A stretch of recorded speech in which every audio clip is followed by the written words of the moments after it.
Good evening students, कैसे आप सब लोग। चलिए स्टार्ट करते हैं बीएड सेकंड ईयर का योगा एजुकेशन योग शिक्षा BD 204 यूनिट थर्ड है इसकी। सारे के सारे प्रश्नों का समावेश है। चैनल पर नए हैं तो प्लीज़ चैनल को सब्सक्राइब कर लीजिए। अगर सब्सक्राइब कर रखा है तो बहुत बहुत धन्यवाद। ठीक है। Doctor BR Ambedkar university Agra, RMPSU Aligarh, Raja Mahendra Pratap Singh state university Aligarh के स्टूडेंट्स आपके लिए काफ़ी बेनिफिशियल रहने वाली है ये क्लास। तो अगर नए हैं चैनल पे तो hit the subscribe button and bell icon also. ठीक है, चलिए चलते हैं। क्वेश्चन है,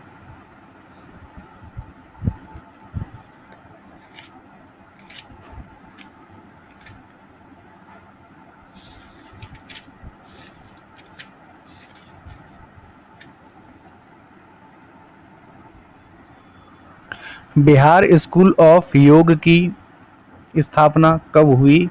तो ये भी आपकी 1964 में। Very very most important question है, आता है 2017 में भी आया था, 19 में भी आया था। अरविंद आश्रम कहाँ स्थित है। देखिए अभी बीएड फर्स्ट सेमेस्टर का एग्जाम हुआ था, उसमें ये क्वेश्चन पूछा गया था। अरविंद आश्रम कहाँ स्थित है, तो ये पांडिचेरी में। श्री अरविंद घोष की साहित्यिक कृतियां हैं, बहुत बहुत इंपॉर्टेंट है, ठीक है, बहुत ज़्यादा इंपॉर्टेंट है। तीनों की तीनों याद कर लीजिए, क्योंकि आपको तीनों में से कोई भी पूछ सकता है। तो ये सारी की सारी अरविंद घोष की साहित्यिक कृतियां हैं। The life divine, very very most important, the life divine, essays on Gita, the synthesis of yoga, सारी की सारी साहित्यिक कृतियां हैं अरविंद घोष जी की। चलिए नेक्स्ट क्वेश्चन देखते हैं।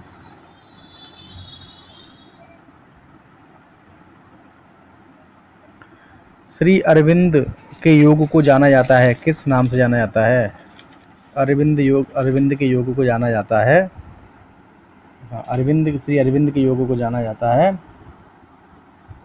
एकात्म योग। ठीक है, एकात्म योग के नाम से जाना जाता है। श्री अरविंद के अनुसार योग प्रणाली के अभ्यास हैं। तो ये सारे के सारे अभ्यास हैं योग प्रणाली के अरविंद के अनुसार, जैसे अभीप्सा, परित्याग, आत्मोद्घाटन, उपयुक्त सभी हो जाएंगे राइट। योग से व्यक्ति में किस भावना का संचार होता है। तो त्याग की भावना आती है। एक डिसिप्लिन होता है, अनुशासन होता है, उपयुक्त दोनों राइट आंसर हो जाएंगे। योग का मुख्य उद्देश्य है, योग का मुख्य उद्देश्य क्या है। योग का मुख्य उद्देश्य है मोक्ष की प्राप्ति। अरविंद का आध्यात्मिक जीवन निम्न में से किस सन से प्रारंभ हुआ। तो ये हुआ था 1910 से प्रारंभ। अरविंद ने निम्न में से किस स्थान पर अपना आश्रम बनाया। तो पुडुचेरी, पौंडीचेरी, पुडुचेरी एक ही बात है, ठीक है, बदला हुआ नाम है। अरविंद जी मूल रूप से निम्न में से कौन से राज्य से संबंधित थे, किस राज्य से संबंधित थे। तो अरविंद जी मूल रूप से कहाँ से संबंधित थे, पश्चिम बंगाल से। श्री अरविंद का देहावसान निम्न में से किस सन में हुआ। तो 1950 हो जाएगा राइट आंसर। श्री अरविंद द्वारा प्रतिपादित दर्शन को निम्न में से किस नाम से चिन्हित किया जाता है। तो पूर्ण विज्ञान या पूर्णवाद से चिन्हित किया जाता है। अरविंद के पूर्णवाद सिद्धांत से संबंधित निम्न में से कौन सा तथ्य सही है। तो जो सही है इसमें ऑप्शन आ सही है। पूर्णवाद निम्न प्रकृति एवं उच्च प्रकृति के मध्य विरोध को स्वीकार करते हुए उसका निराकरण करता है। श्री अरविंद का जन्म निम्न में से किस सन में हुआ था। इंपॉर्टेंट क्वेश्चन आया है। तो राइट आंसर हो जाएगा 15 अगस्त। 15 अगस्त तो आपको ध्यान रहेगा 1872, और याद कर लीजिए। अरविंद से संबंधित निम्न में से कौन सा तथ्य सही है। तो देखिए आ भी सही है, इसका बा भी सही है। यानी उनके अनुसार परब्रह्मा में प्रकृति एवं पुरुष एकाकार होते हैं। बा है उनके अनुसार सृष्टि आरोहण अवरोहण मूलक एक दोहरी प्रक्रिया है। और इसका सा ऑप्शन है आपका अवरोहण या संपुटन चेतन के अचेतन या अविद्या में उतरने की प्रक्रिया है। तो उपयुक्त सभी सही हो जाएंगे। मनोपरिणमन, मेंटल ट्रांसफॉर्मेशन निम्न में से किसका सिद्धांत है। तो सिद्धांत है अरविंद का। श्री अरविंद के अनुसार सच्चिदानंद की स्थिति है, तो उच्चतर मन की। ठीक है। श्री अरविंद के अनुसार मन के तृतीय व्रत परिणमन के अंतर्गत निम्न में से कौन सा है। राइट आंसर हो जाएगा उपयुक्त सभी। मनः परिणमन, आध्यात्म परिणमन और उच्चतर परिणमन, उपयुक्त सभी हो जाएंगे राइट। श्री अरविंद का सिद्धि दिवस मनाया जाता है? श्री अरविंद घोष का जो सिद्धि दिवस मनाया जाता है, मनाया जाता है 24 नवंबर 1928 को। योग अनुशासनम शब्द का अर्थ है, योग अनुशासनम शब्द का अर्थ है परंपरागत योग। द्रष्टु का पर्यायवाची शब्द है द्रष्टु, द्रष्टु का पर्यायवाची शब्द है पुरुष। पतंजलि योग के अनुसार वृत्तियों की संख्या कितनी है? तो वृत्तियों की संख्या है 5। क्लिष्ट वृत्तियां, क्लिष्ट वृत्तियां क्या होती हैं? क्लिष्ट वृत्तियां, तो क्लिष्ट वृत्तियां होती हैं अविद्या जनित होने के कारण दुख देने वाली हैं क्लिष्ट वृत्तियां। निम्न में से कौन सी वृत्ति भ्रम का पर्याय है? तो विपर्यय भ्रम का पर्याय है। चित्त सक्रिय होता है, चित्त सक्रिय होता है पुरुष के प्रभाव से। निर्बीज समाधि समान अवस्था है, निर्बीज समाधि की समान अवस्था है कैवल्यावस्था का। निर्बीज समाधि सिद्ध होती है भव प्रत्यय तथा उपाय प्रत्यय के द्वारा। नेक्स्ट क्वेश्चन है आपका, सत्य को ग्रहण करने वाली बुद्धि को कहा जाता है? क्या कहा जाता है सत्य को ग्रहण करने वाली बुद्धि को? ऋतंभरा प्रज्ञा कहा जाता है, ऋतंभरा प्रज्ञा।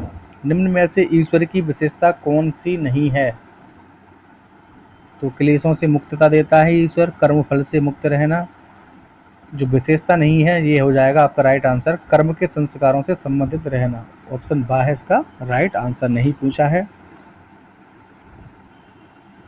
सर्वज्ञता का बीज ईश्वर में विद्यमान है, सर्वज्ञता का बीज ईश्वर में विद्यमान है। कौन से रूप में? तो यह है निरातिशय रूप में। निम्न में से कौन सी वृत्ति आलस्य, प्रमाद तथा अवसाद के कारण है? तो ये सारी की सारी वृत्तियां हैं स्मृति वृत्ति, विकल्प वृत्ति और विपर्यय वृत्ति। नहीं नहीं नहीं, इसका दा होगा, इसका दा होगा। निम्न में से कौन सी वृत्ति आलस्य, आलस्य यानी आलसपन आना, ठीक है, प्रमाद तथा अवसाद के कारण, तो ये हो जाएगा निद्रा वृत्ति। देखो नींद आती है तो आलस्य भी आता है, ठीक है, अवसाद भी उत्पन्न होते हैं उससे, ठीक है, तो निद्रा वृत्ति हो जाएगा। निद्रा यानी सोना, सोने की आदत। कुंभकर्ण, ठीक है, सोते रहते हैं। धुएं को देखकर अग्नि का अनुमान करना उदाहरण है अनुमान प्रमाण वृत्तिका, अनुमान प्रमाण वृत्तिका। वस्तु के न रहते हुए भी शब्द के ज्ञान मात्र से उत्पन्न काल्पनिक चित्त वृत्ति को कहा जाता है? क्या कहा जाता है? विकल्प वृत्ति। निम्न में से कौन सा तथ्य सही है? तो देखिए ये सारे ही सही हैं। ईश्वर अनादि है, ठीक है, ईश्वर सर्वज्ञ है, हर जगह है, ठीक है, ईश्वर का वाचक परिणाम है, ठीक है, उपयुक्त सभी हो जाएंगे राइट आंसर। चित्त विक्षेपों की संख्या है, चित्त विक्षेपों की संख्या है, चित्त विक्षेप है 9। निम्न में से कौन सा चित्त विक्षेप नहीं है? तो देखिए प्रमाद, संशय, आलस्य हैं लेकिन सजगता नहीं है। अलब्ध भूमिकत्व, अलब्ध भूमिकत्व शब्द का अर्थ है, अलब्ध भूमिकत्व शब्द का अर्थ है समाधि की अप्राप्ति। निम्न में से कौन सा विक्षेप सहभूव नहीं है? निम्न में से कौन सा विक्षेप सहभूव नहीं है? तो यह है भ्रांति दर्शन, राइट आंसर। महर्षि पतंजलि के अनुसार निम्न में से कौन सा चित्त विक्षेप दूर करने का उपाय नहीं है? चित्त विक्षेप को दूर करने का उपाय नहीं है, कौन सा? तो विषयों में आसक्ति उपाय नहीं है। बाकी एकत्व का अभ्यास, प्राणायाम, राग द्वेष रहित महात्माओं के ध्यान, ये सब दूर करने के उपाय हैं, लेकिन विषयों में आसक्ति उपाय नहीं है।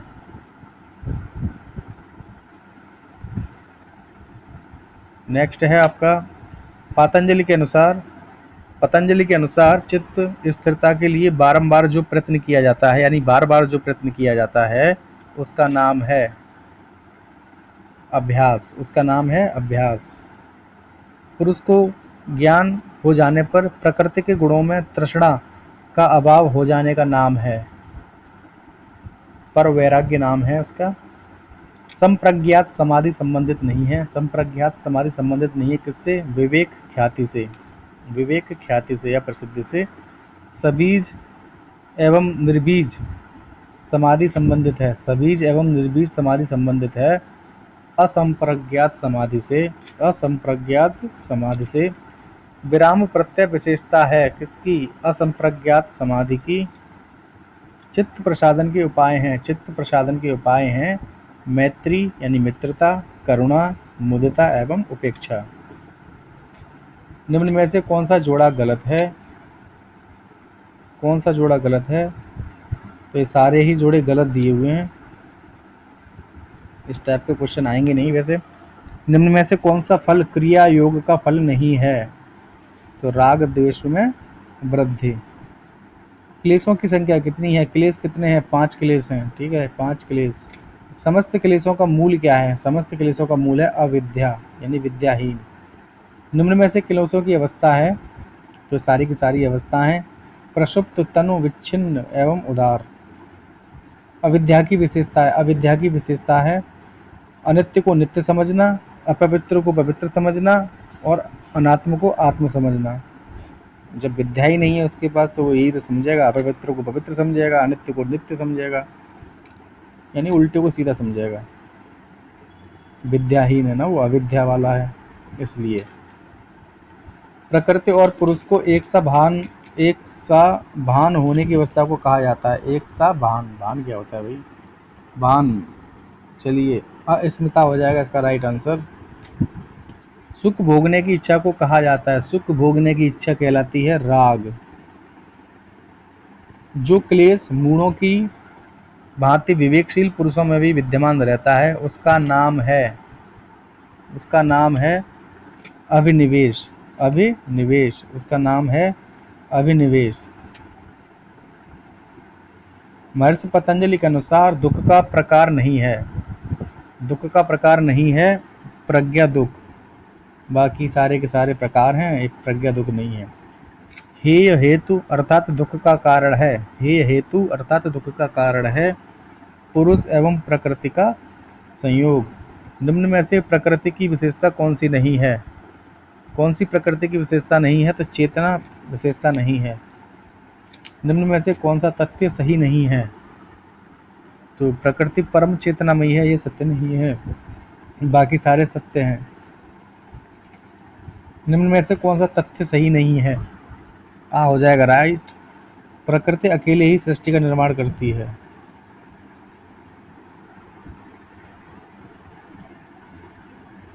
निम्न में से प्रकृति का पर्यायवाची शब्द कौन सा नहीं है? निम्न में से प्रकृति का पर्यायवाची शब्द कौन सा नहीं है?